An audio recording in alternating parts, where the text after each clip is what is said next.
ಶುಭೋದಯ ವಿದ್ಯಾರ್ಥಿಗಳ. ಇಂದಿನ ತರಗತಿಯಲ್ಲಿ ಬುದ್ಧನ ಬಾಲ್ಯದ 7 ಹೆಜ್ಜೆಗಳನ್ನು ಮೂಡಿವೆ ಅಂತ ನೋಡ್ತಾ ಇದ್ದೋ. ಹಾಗೆಯೇ ಶುದ್ಧೋಧನ ಹಾಗೂ ಮಾಯಾದೇವಿ ಇಬ್ಬರ ತನ್ನ ತವರೂರಾದಂತಹ ದೇವದಾಹಕ್ಕೆ ತಾನು ಬುದ್ಧನನ್ನು ಹಡಿಯೋದಕ್ಕೆ ತುಂಬು ಗರ್ಭಿಣಿಯಾಗಿ ಹೋಗ್ತಾ ಇದ್ದಂತಹ ಸಂದರ್ಭದಲ್ಲಿ ವೈಶಾಖ ಶುದ್ಧ ಪೂರ್ಣಿಮೆಯಂದು, ವೈಶಾಖ ಅಂದರೆ ಏಪ್ರಿಲ್ ತಿಂಗಳ ಶುದ್ಧ ಪೂರ್ಣಿಮೆ, ಶುದ್ಧ ಅಂದರೆ ಫುಲ್ ಮೂನ್, ಹುಣ್ಣಿಮೆಯ ದಿನದಂದು ಕ್ರಿಸ್ತ ಹುಡೋದಕ್ಕಿಂತ ಮೊದಲು 623ರಲ್ಲಿ ಗೌತಮನಿಗೆ ಜನ್ಮ ಕೊಟ್ಟಳು ಎನ್ನುತ್ತದೆ ಪ್ರತೀತಿ. ಗೌತಮ ಬುದ್ಧನಿಗೆ ಆ ಜಾಗದಲ್ಲಿ, ಆ ಸ್ಥಳದಲ್ಲಿ ಜನ್ಮ ನೀಡಿದ್ಲು ಆ ಮಹಾತಾಯಿ ಮಾಯಾದೇವಿ.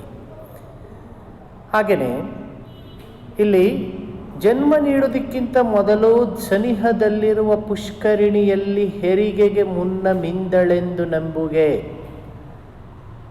ಪುಷ್ಕರಿಣಿ ಅಂದರೆ ಕೊಳ, ಪಾಂಡ್, ಕಲ್ಯಾಣಿ. ಆ ಕಲ್ಯಾಣಿಯಲ್ಲಿ ಸ್ನಾನ ಮಾಡಿ ನಂತರ ಆ ಜಗದೋದ್ಧಾರಕನಾದಂತಹ ಈ ಬುದ್ಧನಿಗೆ ಜನ್ಮ ನೀಡಿದಳು ಅನ್ನೋಂಥ ಒಂದು ನಂಬಿಕೆ. ಆ ಪುಷ್ಕರಿಣಿ ಹೇಗಿದೆ ಗೊತ್ತಾ? ಇಟ್ಟಿಗೆಯ ಮೆಟ್ಟಿಲುಗಳಿಂದ ಆ ಕೊಳ ಕಲಾತ್ಮಕವಾಗಿದೆ, ಅಚ್ಚುಕಟ್ಟಾಗಿ ಕಾದಿರಿಸಲಾಗಿದೆ, ನವೀಕರಿಸಲಾಗಿದೆ. ಈ ಪುಷ್ಕರಿಣಿಯ ಉತ್ತರ ಬದಿಯಲ್ಲಿ ಅಶೋಕ ಸ್ತಂಭವಿದೆ. ಸಾಮ್ರಾಟ್ ಅಶೋಕ ಕೇಳಿದಿರಾ? ಭಾರತದ ಲಾಂಛನ ಅಶೋಕನ ಆ 4 ತಲೆಯ ಸಿಂಹಗಳುಳ್ಳ ಆ ಶಿಲಾಸ್ತಂಭ. ಅಂತಹ ಅಶೋಕನ ಈ ಒಂದು ಲಾಂಛನವನ್ನು ಭಾರತದಲ್ಲಿ ಯಾಕಪ್ಪ ಇಟ್ಟಿದ್ದಾರೆ ಅಂದರೆ, ಅಶೋಕ ಹಿಂದೂ ಧರ್ಮದಲ್ಲಿ ಇದ್ದು ಬೌದ್ಧ ಧರ್ಮಕ್ಕೆ ಮತಾಂತರ ಹೊಂದಿದ. ಕಾರಣ ಇಷ್ಟೇ, ಕಳಿಂಗ ದೇಶದ ಮೇಲೆ ಯುದ್ಧ ಮಾಡಿದಂಥ ಅಶೋಕ ಅಲ್ಲಾದಂತಹ ರಕ್ತಪಾತ, ಆ ಹಿಂಸೆಯನ್ನು ನೋಡಿ ಜಿಗುಪ್ಸೆಗೊಂಡು ನಂತರದಲ್ಲಿ ಶಾಂತಿಯ ಪ್ರತೀಕವಾದಂತಹ ಬೌದ್ಧ ಧರ್ಮಕ್ಕೆ ಈ ಅಶೋಕ ಇವನು ಅಶೋಕ ಬೌದ್ಧ ಧರ್ಮವನ್ನು ಸ್ವೀಕರಿಸ್ತಾನೆ. ಇಡೀ ಬೌದ್ಧ ಧರ್ಮವನ್ನು ಜಗತ್ತಿನಾದ್ಯಂತ ತನ್ನ ಮಕ್ಕಳಾದಂಥ ಮಹೇಂದ್ರ ಮತ್ತು ಸಂಘಮಿತ್ರ ಇಬ್ಬರನ್ನು ಕೂಡ ಶ್ರೀಲಂಕಾದವರೆಗೂ ಕೂಡ ಕಳಿಸ್ತಾನೆ. ಅಂತಹ ಅಶೋಕ ಅಲ್ಲಿಗೆ ಬಂದಂತಹ ಸ್ಥಳ ಕ್ರಿಸ್ತಪೂರ್ವ 249ರಲ್ಲಿ ಇಲ್ಲಿಗೆ ಬಂದು ಒಂದು ಸ್ತಂಭ ನಿಲ್ಲಿಸ್ತಾನೆ. ಸ್ತಂಭ ಅಂದರೆ ಒಂದು ದೊಡ್ಡ ಕಲ್ಲಿನ ಕಂಬ. ಆ ಕಂಬದಲ್ಲಿ ಶಾಸನವನ್ನು ಕೆತ್ತಿಸ್ತಾನೆ, ಕಲ್ಲಿನಲ್ಲಿ ಆ ಅಕ್ಷರಗಳನ್ನು ಕೆತ್ತಿಸ್ತಾನೆ. ಆ ಬ್ರಾಹ್ಮಿ ಲಿಪಿಯಲ್ಲಿ, ಪಾಳಿ ಬ್ರಾಹ್ಮಿ ಅಂದು ಇದ್ದಂತಹ ಲಿಪಿಗಳಲ್ಲಿ ಗೌತಮನ ಜನ್ಮಸ್ಥಳವನ್ನು ಅಧಿಕೃತವಾಗಿ ದಾಖಲಿಸಿದ ಕೀರ್ತಿ ಸಾಮ್ರಾಟ್ ಅಶೋಕನದು. ಪಾಳಿ ಭಾಷೆಯಲ್ಲಿರುವ ಈ ಶಾಸನದ ಸಾರಾಂಶ ಹಿಂಗಿದೆ. ಅವತ್ತೊಂದು ದಿನ ಪಾಳಿ ಭಾಷೆ ಅನ್ನುವಂಥದ್ದು ಅತಿ ಮುಖ್ಯವಾಗಿತ್ತು ಅಂತ. ಅಲ್ಲಿ ಆ ಭಾಷೆಯಲ್ಲಿ ಏನಿದೆಯಪ್ಪ ಅಶೋಕ ಕೆತ್ತಿಸಿರುವಂಥದ್ದು ಅಂದರೆ, ದೇವನಾಂಪ್ರಿಯನಾದಂತಹ ಚಕ್ರವರ್ತಿಯಾದಂಥ ಅಶೋಕನು ತನ್ನ ಆಳ್ವಿಕೆಯ 20ನೇ ವರ್ಷದಲ್ಲಿ, ನೋಡಿ 20ನೇ ವರ್ಷ ಒಬ್ಬ ಚಕ್ರವರ್ತಿ 20, 30, 40, 50 ಅಂದರೆ ನೋಡಿ, ನಮ್ಮ ಇಮ್ಮಡಿ ಪುಲಕೇಶಿ, ಅಮೋಘ ವರ್ಷ ನೃಪತುಂಗ 64 ವರ್ಷ ಕರ್ನಾಟಕವನ್ನು, ಅದರಲ್ಲೂ ದಕ್ಷಿಣ ಭಾರತದ ಇಡಿಯಾಗಿ ಆಳಿದ ಅಂತಂದರೆ 64 ವರ್ಷ ಆಳಿದ್ದಾರೆ ಅಂತಂದರೆ ಇಲ್ಲಿ ಎಷ್ಟೊಂದು ಧರ್ಮವನ್ನು ಮಾಡೋದ್ರ ಮೂಲಕ ರಾಜಮನೆತನಗಳು ಆಳ್ತಿದ್ವೋ, ಅವು ಬದುಕ್ತಾ ಇದ್ರು, ಪ್ರಜೆಗಳು ಹೆಂಗಿದ್ರು ಅನ್ನೋದನ್ನು ನಾವು ಕಾಣ್ತಾ ಹೋಗ್ತೀವಿ ವಿದ್ಯಾರ್ಥಿಗಳ. ಇವತ್ತಿನಾಗೆ 5 ವರ್ಷಕ್ಕೆ ಅಥವಾ 2 ವರ್ಷಕ್ಕೆ 3 ವರ್ಷಕ್ಕೆ ಬರುವಂಥ ಕ್ಷುಲ್ಲಕ ರಾಜಕಾರಣ ಅಲ್ಲ. ಯಥಾ ರಾಜ ಯಥಾ ಪ್ರಜೆ ತಥಾ ರಾಜ, ಯಥಾ ರಾಜ ತಥಾ ಪ್ರಜೆ. ಹಾಗೆ ಇಬ್ಬರೂ ಕೂಡ ಅಲ್ಲಿ ಧರ್ಮಾತೀತವಾಗಿ ಬಾಳ್ತಾ ಇದ್ರು ಅನ್ನುವಂಥದ್ದು. ಅಶೋಕನು 20ನೇ ವರ್ಷದಲ್ಲಿ ಸ್ವತಃ ಶಾಕ್ಯ ಮುನಿ ಬುದ್ಧನು ಜನಿಸಿದ ಈ ಸ್ಥಳಕ್ಕೆ ಭೇಟಿ ಇತ್ತಿದ್ದರ ಫಲವಾಗಿ ಗುರುತಾಗಿ ಇಲ್ಲಿ ಒಂದು ಕಲ್ಲಿನ ಕಂಬ ಸ್ಥಾಪಿಸಲ್ಪಟ್ಟಿತು. ಆ ಮುನಿ ಹುಟ್ಟಿದಂಥ ಜಾಗಕ್ಕೆ ಭೇಟಿ ಕೊಟ್ಟು ಈ ಕಂಬವನ್ನು, ಕಲ್ಲನ್ನು ಸ್ಥಾಪನೆ ಮಾಡ್ತಾ ಇದ್ದೀವಿ.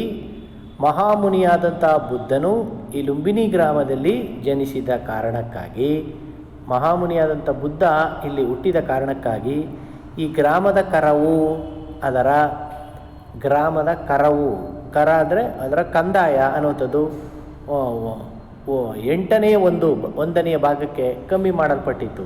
ಅಂದರೆ ಆ ಕಲ್ಲಿನಲ್ಲಿ ಕೆತ್ತಿರುವಂತಹ ಲಿಪಿ ಇದಾಗಿದೆ ಅನ್ನುವಂಥದ್ದನ್ನು ನಾವು ಕಾಣ್ತಾ ಹೋಗ್ತೀವಿ.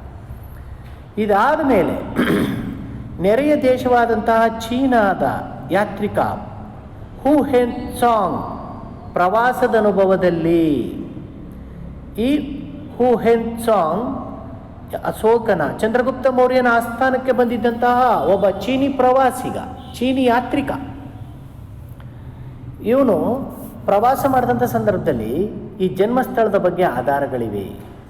ಅಂದರೆ ಲುಂಬಿನಿಗೆ ಜಗತ್ತಿನೆಲ್ಲೆಡೆಯಿಂದ ಎಲ್ಲ ಧರ್ಮಗಳ ಜನರು ಪ್ರವಾಹದಂತೆ ಹರಿದು ಬರುತ್ತಾರೆ. ಅಂದರೆ ಎಲ್ಲ ದೇಶದ ಜನಗಳು ಕೂಡ ಇಲ್ಲಿ ಬಂದು ಒಂದು ಗೌರವಿಸ್ತಾರೆ, ಪೂಜಿಸ್ತಾರೆ. ಎಲ್ಲ ಶ್ರೀಸಾಮಾನ್ಯರ ತಾಕಲಾಟ, ದಿಗ್ಭ್ರಮೆ, ಸಂಕಟಗಳ ಪ್ರತೀಕವಾದ ಗೌತಮನನ್ನು ನೆನೆಯುತ್ತಾರೆ. ಅಂದರೆ ಪ್ರತಿಯೊಬ್ಬ ಮನುಷ್ಯ ಹುಟ್ಟುತ್ತಾಯಿಂದ ಸಾಯೋವರೆಗೂ ಕೂಡ ಅದು ಬೇಕು, ಇದಿಲ್ಲ, ಅದಿಲ್ಲ, ಅದು ಬೇಕು, ಇದು ಬೇಕು, ಒಂಥರ ಗೊಂದಲ, ದುಃಖ, ಒಂಥರ ಹಿಂಸೆ, ಇದರಲ್ಲೇ ಸಂಕಟಗಳಲ್ಲೇ ಇವರು ಕಾಲವನ್ನು ದೂಡ್ಕೊಂಡು ಹೋಗ್ತಾರೆ. ಅಂಥ ಸಂದರ್ಭದಲ್ಲಿ ಗೌತಮ ಬುದ್ಧನನ್ನು ನೆನ್ಕೊಂಡ್ರೆ ಎಲ್ಲ ಶಾಂತಿ ಚಿತ್ತವಾಗಿ ನಮ್ಮ ಮನಸ್ಸು ಅಲ್ಲಿ ಪರಿಹಾರ ಆಗ್ತದೆ. ಅವನು ಮಾತ್ರ 2,500 ವರ್ಷಗಳ ಹಿಂದೆ ಧ್ಯಾನಕ್ಕೆ ಕುಳಿತಂಥವನು ಇನ್ನೂ ಹಾಗೆಯೇ ಕುಳಿತು ಮೌನಿಯಾಗಿದ್ದಾನೆ. 2,500 ವರ್ಷಗಳ ಹಿಂದೆ ಯಾವ ರೀತಿ ಕಣ್ಣು ಮುಚ್ಚಿ ಧ್ಯಾನ ಮಾಡಿದ್ನೋ ಅದೇ ರೀತಿಯಾಗಿ ನಾವು ಕೂಡ ವಿದ್ಯೆ ಏನಾದ್ರು ನಮಗೆ ನಮ್ಗೆ ಅರ್ಥ ಆಗ್ತಾ ಇಲ್ಲ ಅಂದರೆ ನಾವು ಧ್ಯಾನಸ್ಥರಾಗಬೇಕು. ದೇಹವನ್ನು ದಂಡಿಸಬೇಕು, ಮನಸ್ಸನ್ನು ದಂಡಿಸಬೇಕು. ದೇಹವನ್ನು ದಂಡಿಸಬೇಕು ಅಂದರೆ ಕಣ್ಣು ಮುಚ್ಚಬೇಕು. ಮೊದಲು ಕಣ್ಣು ಮುಚ್ಚಿ ನಮ್ಮ ದೇಹವನ್ನು ದಂಡಿಸೋದ್ರ ಮೂಲಕ ಏಕಾಗ್ರ ಚಿತ್ತದಿಂದ ನಾವು ಯಾವುದೇ ಪಾಠ ಪ್ರವಚನವನ್ನು ಕೇಳಿಸ್ಕೊಂಡಿದ್ದದ್ದೇ ಆದರೆ, ಆಲಿಸದ್ದೇ ಆದರೆ ನಮ್ಮಲ್ಲೂ ಕೂಡ ಜ್ಞಾನ, ವಿವೇಕ ಎಲ್ಲವೂ ಕೂಡ ಬಹಳ ಜಾಸ್ತಿ ಬೆಳೆಯೋದಕ್ಕೆ ಸಹಾಯ ಆಗ್ತದೆ ಅನ್ನೋದಕ್ಕೆ ಇದು ಬುದ್ಧನ ಈ ಅಹಿಂಸಾ ಮಾರ್ಗವೇ ಕಾರಣ. 27 ಕಿಲೋಮೀಟರ್ ಚಲಿಸಿದ ಮೇಲೆ ಕಪಿಲವಸ್ತು ಕಾಣಿಸಿದ. ಇಲ್ಲಿಂದ ಲುಂಬಿನಿ ಬಿಟ್ಟರೆ 27 ಕಿಲೋಮೀಟರ್ ಹೋದರೂ ಅಲ್ಲಿ ಕಪಿಲವಸ್ತು.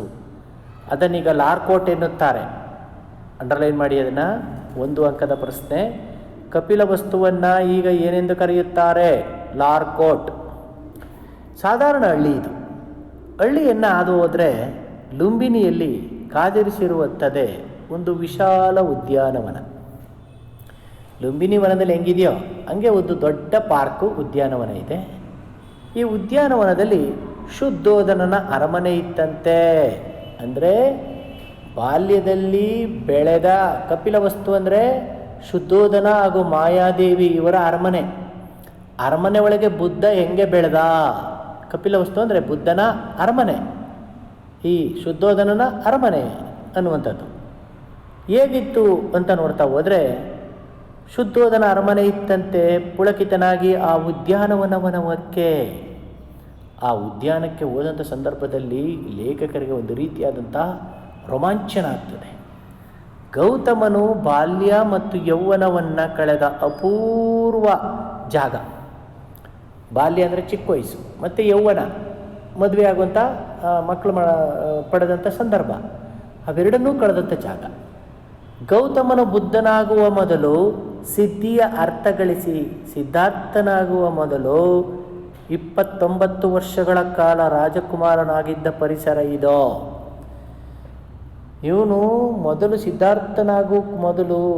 ಬುದ್ಧನಾಗೋಕ್ಕೆ ಮೊದಲು ಸಿದ್ಧಾರ್ಥನಾಗಿದ್ನಲ್ಲ, ಆಗ 29 ವರ್ಷಗಳ ಕಾಲ ಸುಂದರವಾಗಿ ಬಾಳಿ ಬದುಕಿದಂತಹ ಅರಮನೆ ಆ ಕಪಿಲವಸ್ತು. ಆ ಕಪಿಲವಸ್ತುವಿನಲ್ಲಿರುವಂಥದ್ದು ಅರಮನೆಯ ವಿವಿಧ ಪ್ರಾಂಗಣಗಳನ್ನು ಊಹಿಸಬಹುದಾದ ಇಟ್ಟಿಗೆಯ ಅರೆಬರೆ ಆಕೃತಿಗಳು.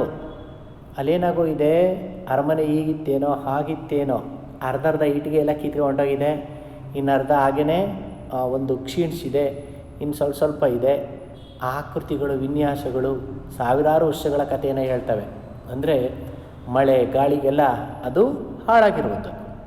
ಕಥೆಯನ್ನು ಬಾಲ್ಯದಲ್ಲಿ ಕೇಳಿ ಕಲ್ಪಿಸಿಕೊಂಡು ಆನಂದಿಸಿದ್ದವರಿಗೆ ಇವು ಬರಿಯ ಇಟ್ಟಿಗೆಯ ಮುರುಕುಗೋಡೆ ಎನ್ನಿಸುತ್ತವೆ. ಅಂದರೆ ಕತೆ ಕಣ್ಣಿಂದ ಆ ಸ್ಥಳವನ್ನು ನಾವು ಕಣ್ಣಿಂದ ನೋಡೋದಕ್ಕೂ ಆ ಕಥೆಯನ್ನು ನಾವು ಕೇಳಿಸ್ಕೊಳ್ಳೋದಕ್ಕೂ ಬಹಳ ವ್ಯತ್ಯಾಸ ಇರ್ತದೆ ವಿದ್ಯಾರ್ಥಿಗಳ. ಓ ಹಾಗಿರ್ಬೋದಾ ಹೀಗಿರ್ಬೋದಾ ಅರಮನೆ ಅನ್ಕೊಂಡು. ಹಾಗೆಯೇ ಕಾಲ ಅದೆಷ್ಟು ನಿರ್ಗುಣ ಮತ್ತು ಕ್ರೂರ ಅಂದರೆ ಅದು ಒಳಿತನ್ನು ಕೆಡಕನ್ನು ಸರಿಸಮಾನವಾಗಿ ಸಮಗೊಳಿಸುತ್ತದೆ. ಈಗ ನೋಡಿದ್ದೆ ಆದರೆ ಅದು ಅರಮನೆ ಎಲ್ಲ ನಾಶವಾಗೋಗಿವೆ. ಬರೀ ಇಟ್ಟಿಗೆಯ ಒಂದು ಪ್ರಾಂಗಣಗಳು, ಅಲ್ಲಿ ಒಂದೊಂದು ರೂಮ್ಗಳಲ್ಲಿ ಯಾವ ರೀತಿ ಇತ್ತೋ ಅದು ಒಂದು ಸ್ವಲ್ಪ ಸ್ವಲ್ಪ ಅಲ್ಲಿ ಕುರುಹುಗಳಾಗಿ ಅದರ ಸುಳಿಹುಗಳಾಗಿ ಕಾಣಿಸ್ತಾ ಹೋಗ್ತವೆ. ನಾನು ಮಕ್ಕಳು ಈ ಇಟ್ಟಿಗೆ ಕಟ್ಟಡಗಳ ಮೇಲೇರಿ ಏನೇನೋ ಚರ್ಚಿಸತೊಡಗಿದವ. ಇಲ್ಲಿ ಗೌತಮನು ಇಲ್ಲಿ ಆಟ ಆಡಿರ್ಬೋದಾ, ಇಲ್ಲಿ ಊಟ ಮಾಡಿರ್ಬೋದಾ, ಇಲ್ಲಿ ಪಟ್ಟಾಭಿಷೇಕ ಆಗಿರ್ಬೋದಾ, ಇದು ಯಶೋಧರೆ ಗೌತಮರ ಕೋಣೆ ಇರ್ಬೋದು,